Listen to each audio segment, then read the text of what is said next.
Morph ചെയ്ത ദൃശ്യങ്ങൾ പ്രചരിപ്പിച്ചതിലെ മനോവിഷമത്തെ തുടർന്ന് യുവാവ് ആസിഡ് കുടിച്ച് മരിച്ചു. ഓൺലൈൻ ലോൺ ആപ്പുകളുടെ ഭീഷണിയെ തുടർന്ന് മനോവിഷമത്തിലായ യുവാവാണ് ആസിഡ് കുടിച്ച് ആത്മഹത്യയ്ക്ക് ശ്രമിച്ചത്. ആര്യനാട് പറണ്ടോട് ബൗണ്ടർമുക്ക് സ്വദേശി സുരേഷ് കുമാറിന്റെ മകൻ 21 വയസ്സുകാരനായ ആനന്ദാണ് മരണപ്പെട്ടത്.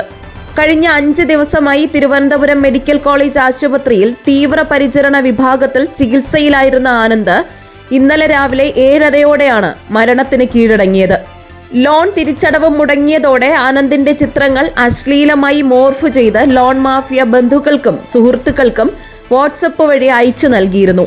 ഈ സൈബർ ആക്രമണത്തിലും അപമാനത്തിലും മനംനൊന്താണ് യുവാവ് ജീവനൊടുക്കാൻ തീരുമാനിച്ചത്. മാർച്ച് 4-ന് ഉച്ചയ്ക്ക് താൻ ജോലി ചെയ്യുന്ന പുളിമൂടുള്ള ടയർ കടയിൽ വെച്ചാണ് ആനന്ദ് ആസിഡ് കഴിച്ചത്. കടയുടെ പിന്നിലെ ഷെഡിൽ അവശനിലയിൽ കണ്ടെത്തിയ ആനന്ദിനെ ഉടൻ തന്നെ നെടുമങ്ങാട് ജില്ലാ ആശുപത്രിയിലും തുടർന്ന് മെഡിക്കൽ കോളേജിലും പ്രവേശിപ്പിച്ചെങ്കിലും ജീവൻ രക്ഷിക്കാനായില്ല. യുവതലമുറയെ ലക്ഷ്യമിടുന്ന ഓൺലൈൻ ചതിക്കുഴികൾക്കെതിരെ നാട്ടുകാർക്കിടയിൽ വലിയ പ്രതിഷേധമാണ് ഉയരുന്നത്. രാവിലെ ഇന്നത്തെ പോലെ കാപ്പിയൊക്കെ കുടിച്ച് സന്തോഷത്തോടെ ഇറങ്ങിപ്പോയതായിരുന്നു.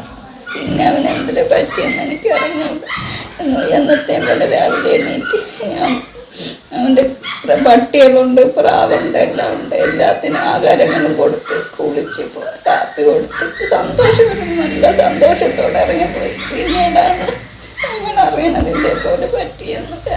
ഇതൊക്കെ എന്തിനാണ് പറ്റിയെന്ന് അറിഞ്ഞത്. പൈസ ചോദിച്ചെന്നൊക്കെ പറയണേ എങ്ങനെയാണെന്ന് എനിക്ക് അറിഞ്ഞുകൂടാ. അയ്യോ, എൻ്റെ പിള്ളേർ നെറ്റിപ്പോയി. ഇതേപോലെ ഇനി ഒരാൾക്കും ഉണ്ടാവില്ല. ഇവൻ്റെ ഒരു ഇതെന്ന് പറഞ്ഞാൽ ഓൺലൈൻ തട്ടിപ്പൊന്നും ഇതുണ്ട്. അതിൽ ഞാൻ വന്ന് മക്കളെ എത്ര രൂപ കടം ഉണ്ടാവും? 1 ലക്ഷം രൂപ. ഞാൻ കഴിഞ്ഞ മാസം 1 ലക്ഷം രൂപ മുത്തൂറ്റിൽ നിന്ന് പണയം എടുത്ത് ആ പൈസ കൊടുത്തു. ഇവ ഈ പൈസ ആ കഴിച്ചെന്ന എന്താണ് എൻ്റെ ഇതുണ്ടാണ്, ആ മൊബൈലുണ്ട്, ചേട്ടൻ്റെ ഉണ്ട്. എത്ര ആൾക്ക് കായ്ച്ചെന്നോ അത് ഒരുപാട് ആൾക്കാർ പൈസ വാങ്ങിച്ച് എൻ്റെ പേരും വന്ന് വാങ്ങിച്ച് ഇവ ഈ പൈസ കംപ്ലീറ്റും തട്ടിപ്പിലിപ്പോയി. ചെറിയ മോഡ് വണ്ടി എടുക്കണം. അപ്പോൾ ഞാൻ ആദ്യം 20,000 ആൾക്കാർ ഇട്ട് കൊടുത്തപ്പോൾ മറ്റേ മൊബൈൽ ആപ്പാണ്. മൊബൈൽ ആപ്പ് ഇട്ട് കൊടുത്തപ്പോൾ ഇവന് 40,000 ഇനി 4 CC ഉള്ളൂ.